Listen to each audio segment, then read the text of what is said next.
Tai sveiki gyvi draugai, praėjo savaitėlę, šiandien jau žinot, kur važiuosim, tai atsisėskit patogiai, paspaudžiat like, pasubscribinat, parašykit komentarą ir važiuojam, nieko nelaukiam. Važiavom į patį Kaišiadorių miestą, čia kažkokia mugė turbūt vyksta, nes daugybė žmonių, gatvės uždarytos. Tai atėjom čia prie geležinkelio pasisveikinti su jumis ir čia va pamatėm tokį va gražų objektėlį, tai va parodysiu. Tai prieš mūsų akis, kaip matote, tai yra senovinis vandens bokštas. Tai maždaug prieš 100, gal net 150 metų atgal iš šitų bokštų buvo pilamas vanduo į garvežius. O dabar va tik tais likę kaip paminklai tokie.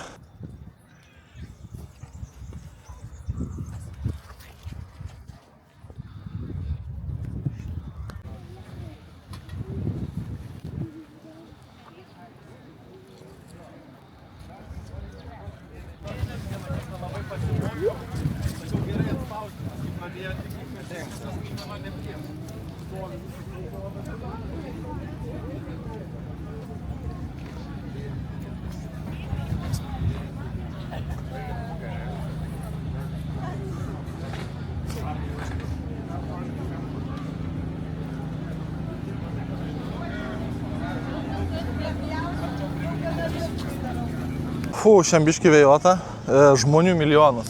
Šiaip labai įdomu čia atvažiuoti pirmą kartą ir iš karto į tokią minę žmonių. Nusipirkom lašinių, nusipirkom žuvelės, parsivešim namo. Kai didumo. Pažiūrėk, su tavim palygink.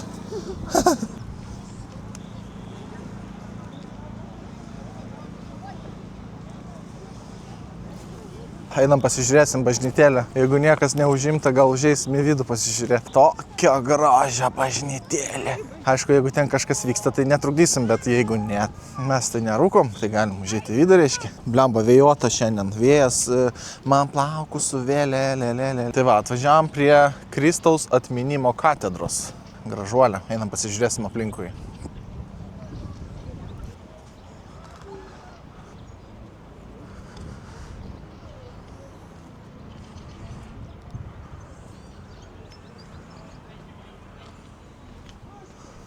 Nu, superinė, bet žiūrėk, rankenų nėra, kaip atidaryti duris. Tai šitą bažnyčią, arba netgi galima sakyti katedrą, pradėjo statyti 1906 metais ir paskui biškį apstabdė pirmo pasaulinio karo. Paskui 1921 metais pratęsė statybas ir užbaigė statybą 1932 metais. Dievas yra meilė, bet Dievo duris be rankenų. Įdomiai. Gal per šoną galima įeiti?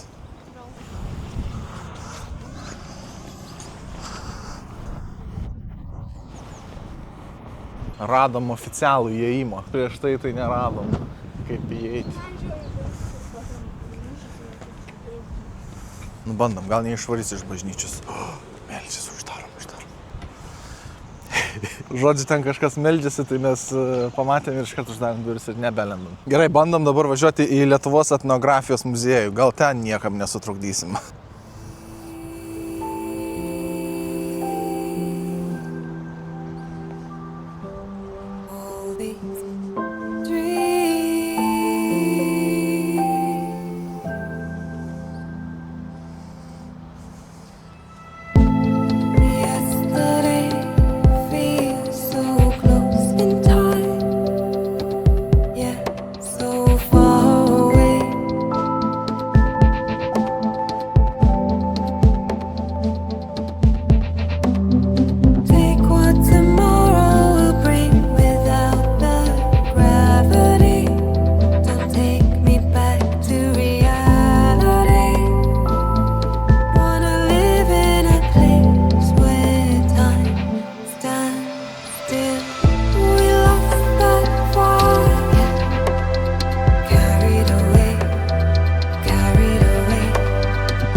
Nu ką, atvažiavom į Lietuvos etnografijos muziejų. Pirmą kartą net neįsivaizduoju, ko tikėtis.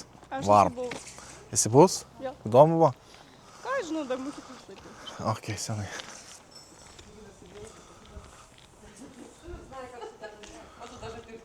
Sako, gamtą galima filmuoti, eksponatų negalim. Tai kokie čia gali būti eksponatai gamtoj? Ežeras?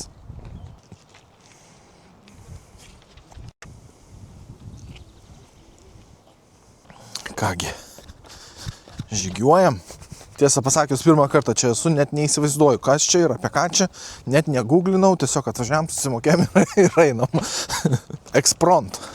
Ekspront, o kodėlgi ne? Aš visą prisimenu, Nu. kad čia labai ilgai nuobodžiai mes tada vaikščiame iš labai pavargau. Čia yra labai daug teritorijos. Tai mes daug nevaikščiosim. Einam ten, kur įdomiausia iškart ir viskas. Mes visko neapeisim. O pavyzdžiui, šitas tiltas visai įdomus. O.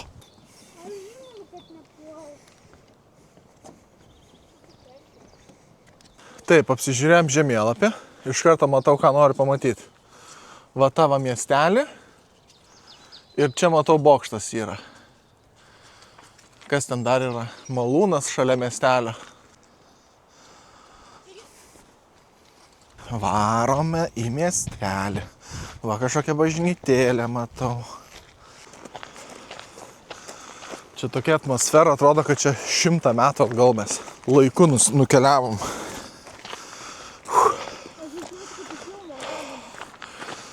Tu tik jauties kaip ragana? It was at this moment that he knew. He fucked up. Gerai, jau arti, jau arti. Čia net bokšto nereikia.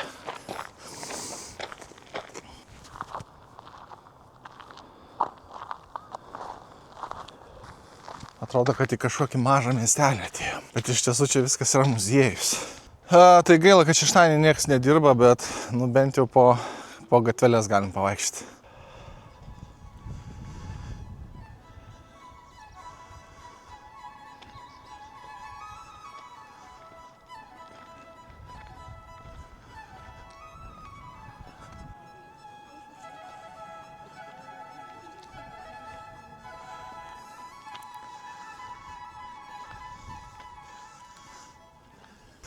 Šiaip labai įdomus dalykas, kad tu čia esi vienas. Atrodo, kad čia kokiam filme esi vienas mieste vaikštai. Taip keista.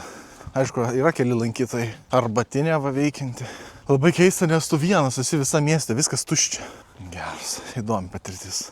Bet gaila labai, kad viskas yra uždaryta. Nu, va šeštadienį viskas uždaryta. Geras.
Man tai tokia, žinai, tokia jausmas, Kad ne Lietuvoje man toks Tai aš jausmas. tik sakau, kad toks jausmas, kad čia yra ne Lietuva. Nu. Taip atrodo, kad mes čia kažkur išvažiavę, nežinau. Keistai labai. Įdomiai. Įdomu ir keista.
Tai šitas etnografijos muziejus yra tokia vieta, kur saugo visą istoriją apie tai, kaip mes gyvenom, apie buitį Lietuvos. Tai apie tradiciją, apie amatus, apie gyvenimo būdą, viską čia rodo. Kai rietutės važinėja, kai dirba, žmonės apsirengia, imituoja.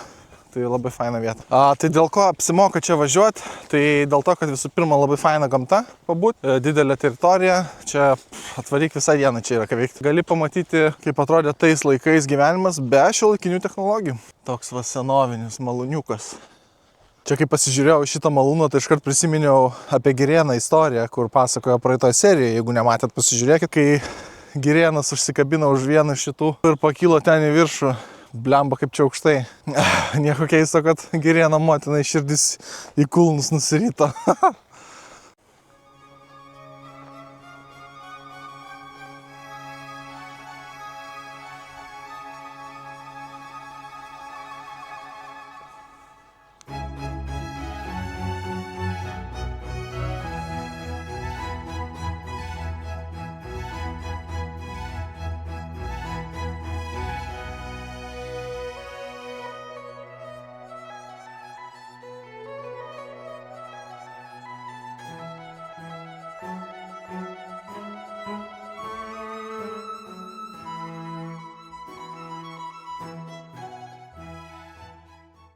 Eidamas pro šalį žiūriu, miške grinai yra vienas toks namukas, labai gerai atrodo, taip mistiškai.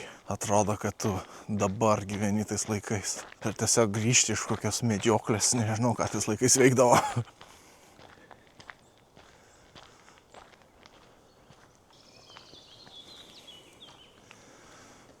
Čia kažkoks tai gartraukiukas.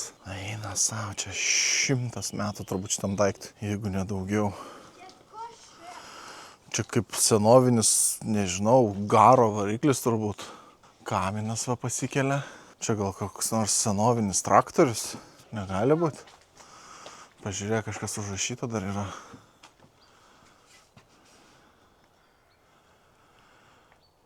Čia kaminas.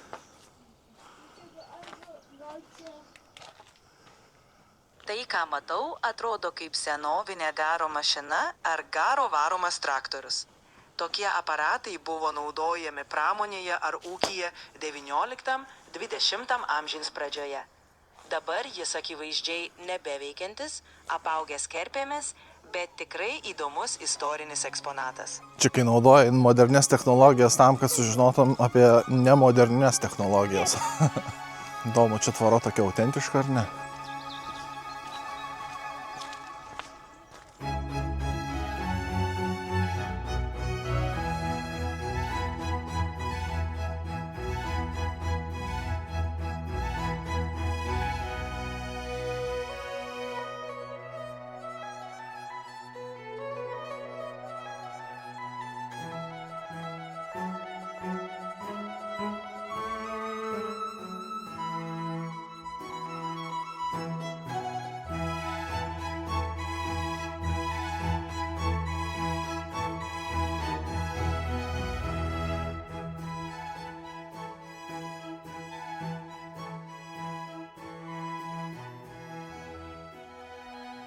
Žiūrėk, atrodo, kad link jūros einama, ne? Pušynas, smėliukas toks su spigliukais prikritusiais. Ten va namukai tokie matosi. Čia jau modernus. Nu jau tokie jau 2025 kokių. Vaikštom jau apie valandą. Aišku, visos valandos į video nedėsim, nes nieks nežiūrės. Tai dabar einam į bokštą. Yra bokštas, pasižiūrėsim, ar aukštas ar neaukštas. Užlipsim, gal su Viliuku bus antras bokštas Viliaus. Lipsi su manim? O šaunuolis bernas. Nu pažiūrėk, koks grožis. Kokia terasytė yra. Įsivaizduoji, tais laikais čia sėdi, vyrukai cigariuką plešia, merginos kažkokį maistą kepa. Atskaniai. Įsivaizduoji, kažkada žmonės gyveno taip. Nu, kai Šedoris mane nustebino. Nežinojau, kad čia taip fainai. Kai visą Lietuvą apvažiuosim, čia tokių vietų prisižiūrėsim, kad oi, Jėzus Marija. Aš sakau, kodėl toks jausmas lyg prie jūros eitumėm, jūs pasižiūrėkit, mes praktiškai prie jos ir esam. Kauno marios čia turbūt, net ošia. Ne jūra, ne bangos, bet pušis ošia. Nu ką, atėjom prie to bokštelio. Bandom užlipti. Atrodo šiaip neaukštas, bet aš jau matau labai vėjuotą šiandien. Ir labai matosi, kad žiauriai linguoja. Nu, bet įdomus. Būkime atsargus, veikime saugiai, gerėkime kraštovaizdžių. Gerai, bandom lipti.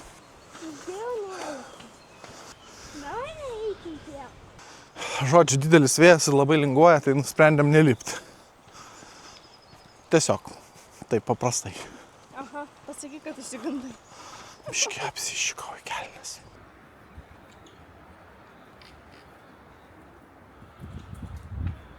Nu tai va, draugai, tai prasivaikščiom virš valandos, valandą 20 minučių.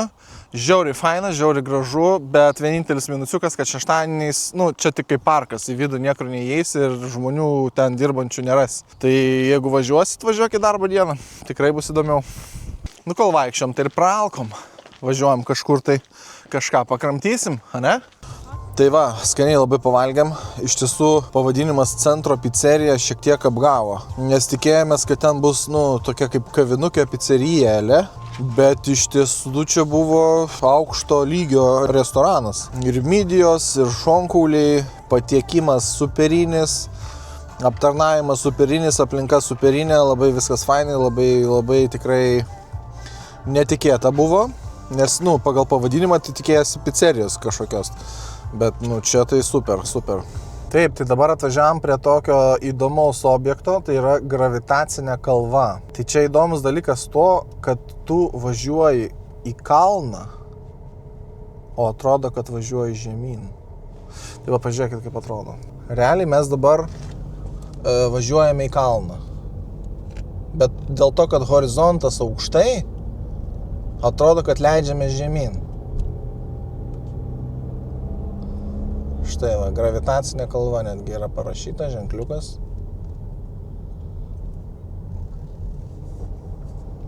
Jeigu dėtumėm kamuolį, tai jis riedėtų atgal. Taip yra dėl to, kad aukštas horizontas yra. O aukštas horizontas dėl to, kad tenai iš tiesų yra Kruonio hidroelektrinė. Ir ten už tos kalvos yra vanduo. Bet aš čia negaliu jos ten nei filmuoti, nei su dronu. Taip, tai prie Kruonio negalima buvo filmuoti, atvažiavam biškį toliau, kur jau visos jau zonos leidžiamas ir atvažiavam į Mergakalnis. Eina, pasižiūrėsim, nuo čia turėtų matytis. Tai apie tą Mergakalnį yra tokias legendos, kad anksčiau, kokias ten sakei, laisvo elgesio moteris į bačką kišdavo ir įdendavo nuo to skardžio.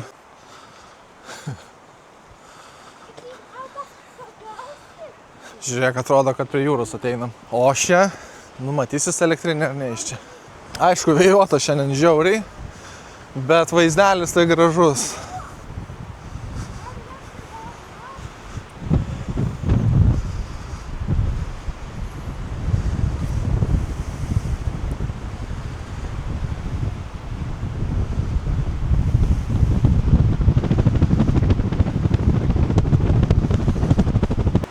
Bet tai vėjelis tai toks stiprus, kad nieko nesigirdi net. Eina savo, žiauruminis.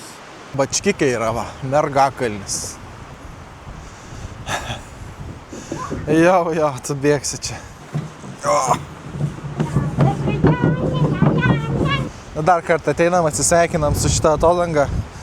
Bet toks vėjas, 27 km/h greitis, tai nežinau, kiek čia metrų.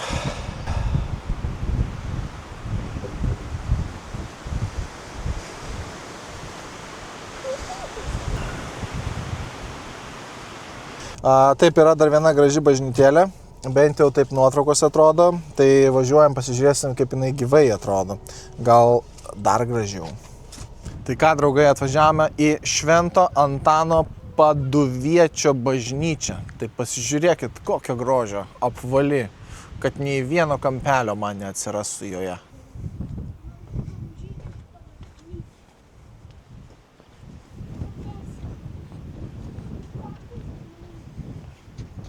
Šiaip labai gerai atrodo. Wow. Jėga.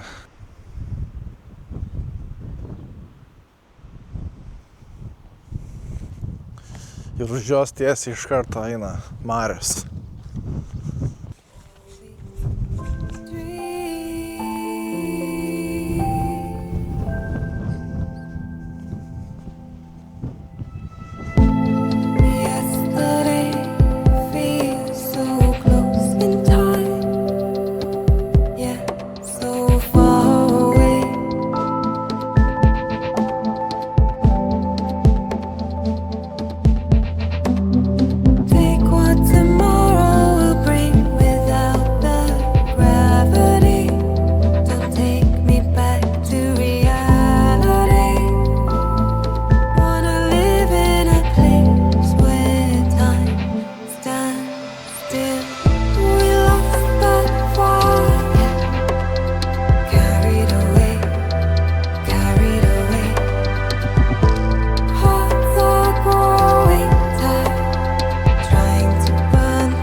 Kągi, draugai, nenusifilmavo pati pabaiga atsisveikinimas prie tos bažnytėlės, tai atsisveikinsim čianai. O dabar Viliuko laiminga ranka nuspręs, kur važiuosim rytoj. Nu, ištrauka nors. Pamaišyk gerai. Pamaišyk su ranka įkišk. Gerai, pažiūrėk, kas vidui. Va. Nu, kas čia? O, ne. Taip. Radviliškio rajonas. Oi, čia iki šiuo liko. Tai susitiksim rytoj Radviliškio rajone. Iki kito rajoniuko. Ate.